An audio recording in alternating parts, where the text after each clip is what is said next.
السلام علیکم۔ بسم اللہ الرحمن الرحیم۔ ماہ رمضان یا شوال 10 نبوی میں آپ صلی اللہ علیہ وسلم کے چچا ابو طالب کا انتقال ہو گیا اور پھر 3 یا 5 دن بعد حضرت خدیجہ رضی اللہ عنہا کا بھی انتقال ہو گیا۔ جب ابو طالب مرنے لگے تو رسول اللہ صلی اللہ علیہ وسلم آپ کے پاس آئے اور آپ صلی اللہ علیہ وسلم نے فرمایا، اے چچا، تم ایک مرتبہ کلمہ کہہ لو تاکہ خدا کے سامنے تمہاری شفاعت اور سفارش کے لیے مجھے ایک حجت اور دلیل مل جائے۔ ابو طالب نے کلمہ کہنے سے انکار کر دیا اور آخری کلمہ جو ان کی زبان سے نکلا وہ یہ تھا کہ میں عبد المطلب کے دین پر ہوں، اور یہ کہہ کر مر گئے۔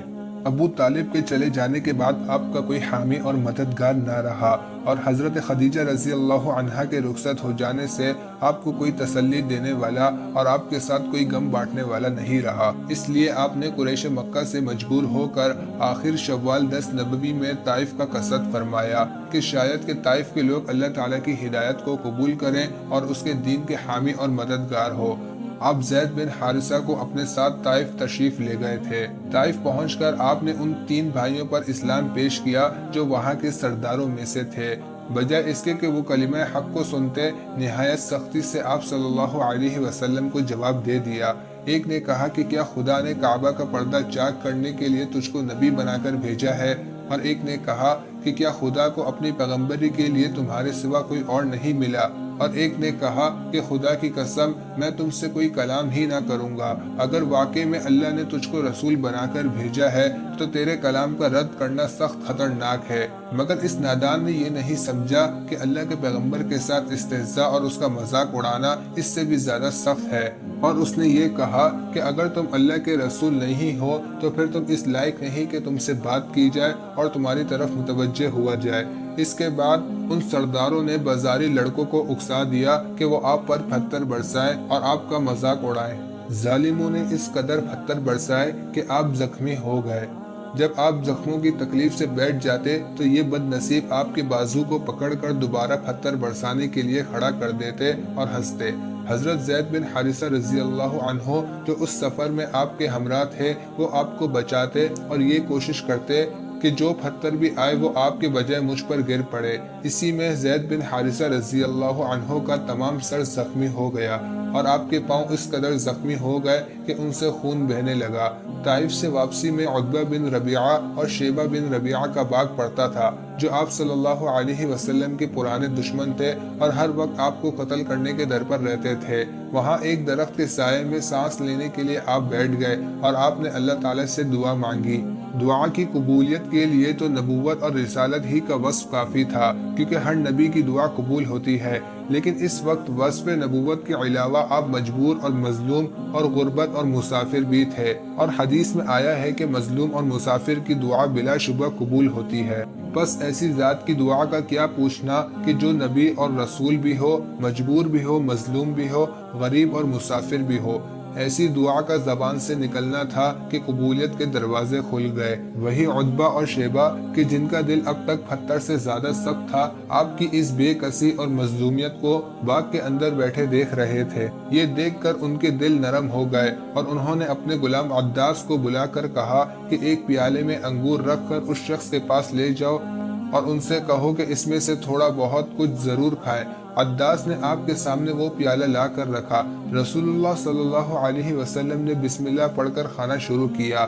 عداس نے کہا کہ خدا کی قسم، اس شہر میں تو کوئی بھی شخص اس کلام کا کہنے والا نہیں۔ رسول اللہ صلی اللہ علیہ وسلم نے عداس سے فرمایا کہ تم کس شہر کے باشندے ہو اور تمہارا دین اور مذہب کیا ہے؟ عداس نے کہا کہ میں شہر نینوا کا باشندہ ہوں اور مذہباً نصرانی ہوں۔ آپ صلی اللہ علیہ وسلم نے فرمایا، اچھا، اسی نینوا شہر کے کہ جہاں اللہ کے نیک بندے حضرت یونس علیہ السلام رہتے تھے۔ عداس نے کہا کہ آپ کو یونس علیہ السلام کا کیسے پتا؟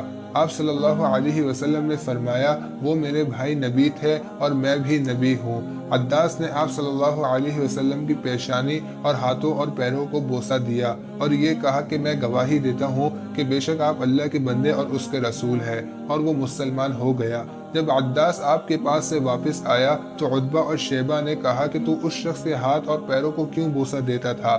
یہ شخص کہیں تجھ کو تیرے دین سے نہ ہٹا دے، تیرا دین اس کے دین سے بہتر ہے۔ حضرت عائشہ رضی اللہ عنہا فرماتی ہے کہ میں نے ایک بار عرض کیا کہ یا رسول اللہ، آپ پر کیا احد سے بھی زیادہ سخت دن گزرا ہے؟ آپ صلی اللہ علیہ وسلم نے فرمایا، تیری قوم سے جو تکلیفیں پہنچی سب پہنچی، لیکن سب سے زیادہ سخت دن طائف کا دن تھا، جس دن میں نے اپنے آپ کو عبد یا لیل کے بیٹے پر پیش کیا۔ یہ وہ طائف کے سردار تھے جن پر آپ صلی اللہ علیہ وسلم نے اسلام پیش کیا تھا۔ انہوں نے میری بات کو قبول نہیں کیا۔ میں وہاں سے نہایت غمگین اور رنجیدہ واپس ہوا۔ مقام ثعلب میں پہنچ کر کچھ افاقہ ہوا۔ جب ایک دم سر اٹھایا تو دیکھتا کیا ہوں کہ ایک بادل مجھ پر سایہ کیے ہوئے ہے اور اس میں جبرائیل امین موجود ہے۔ حضرت جبرائیل علیہ السلام نے وہیں سے مجھ کو آواز دی کہ آپ کی قوم نے آپ کو جو جواب دیا ہے وہ اللہ نے سن لیا ہے۔ اس وقت اللہ تعالیٰ نے آپ کے پاس پہاڑوں کے فرشتوں کو بھیجا تاکہ آپ اس کو جو چاہے وہ حکم دے۔ اتنے میں پہاڑوں کے فرشتے نے مجھ کو آواز دی اور مجھ کو سلام کیا اور یہ کہا کہ اے محمد، اللہ نے مجھ کو آپ کے پاس بھیجا ہے۔ میں پہاڑوں کا فرشتہ ہوں، تمام پہاڑ میرے تصرف میں ہیں، آپ جو چاہے مجھ کو حکم دیں۔ اگر آپ حکم دیں تو ان دونوں پہاڑوں کو جن کے درمیان اہل مکہ اور اہل طائف رہتے ہیں ملا دوں، جس سے تمام لوگ پس جائیں۔ آپ صلی اللہ علیہ وسلم نے فرمایا، نہیں، میں اللہ سے امید کرتا ہوں کہ اللہ ان کی نسل میں ایسے لوگ پیدا کرے گا جو صرف اسی کی عبادت کریں گے اور اس کے ساتھ کسی کو شریک نہ کریں گے۔ طائف سے واپسی میں آپ صلی اللہ علیہ وسلم نے چند روز مقام نخلہ میں قیام کیا۔ ایک رات آپ صلی اللہ علیہ وسلم نماز پڑھ رہے تھے کہ 7 جنات اس طرف سے گزرے اور کھڑے ہو کر آپ صلی اللہ علیہ وسلم کا قرآن سنا اور چلے گئے۔ آپ صلی اللہ علیہ وسلم کو ان کی آمد کا بالکل علم نہیں ہوا، یہاں تک کہ یہ آیت نازل ہوئی جس کا ترجمہ یہ ہے، اور اس وقت کو یاد کیجئے کہ جب ہم نے جنات کی ایک جماعت کو آپ کی طرف بھیجا تاکہ آپ کا قرآن سنے، پس جب وہ حاضر ہو گئے تو آپس میں کہنے لگے کہ خاموش رہو، یعنی اس کلام کو سنو۔ جب قرآن پڑھا جا چکا یعنی آپ کی نماز ختم ہو گئی تو یہ لوگ اپنی قوم کی طرف واپس ہوئے تاکہ ان کو آگاہ کریں۔ جا کر یہ بیان کیا کہ ہم عجیب کتاب سن کر آئے ہیں جو موسیٰ علیہ السلام کے بعد نازل ہوئی، جو پہلی کتابوں کی تصدیق کرتی ہے اور حق اور راہ راست کی رہنمائی کرتی ہے۔ اے ہمارے بھائیوں، اللہ کے داعی کی دعوت کو قبول کرو اور اس پر ایمان لاؤ، اللہ تعالیٰ تمہارے گناہوں کو معاف کرے گا، اور جو اللہ کے داعی کی دعوت کو قبول نہ کرے تو وہ روئے زمین میں چھوٹ کر کہیں نہیں نکل سکتا اور نہ اس کا کوئی حامی ہوگا۔ ایسے لوگ صریح گمراہی میں ہیں۔ چنانچہ جب آپ مکہ کے قریب پہنچے تو زید بن حارثہ رضی اللہ عنہ نے عرض کیا کہ مکہ میں کس طرح داخل ہوں گے؟ مکہ ہی والوں نے تو آپ کو نکالا ہے۔ اب صلی اللہ علیہ وسلم نے فرمایا، اے زید، اللہ تعالیٰ اس مصیبت سے رہائی کی کوئی صورت ضرور پیدا فرمائے گا، اور اللہ ہی اپنے دین کا حامی اور مددگار ہے، اور یقیناً وہ اپنے نبی کو سب پر غالب کرے گا۔ پھر آپ صلی اللہ علیہ وسلم نے غار حرا پر پہنچ کر اخنس بن شریک کے پاس پیغام بھیجا کہ کیا میں آپ کی پناہ میں مکہ آ سکتا ہوں؟ اخنس نے کہا کہ میں قریش کا حلیف ہوں، اس لیے میں پناہ نہیں دے سکتا۔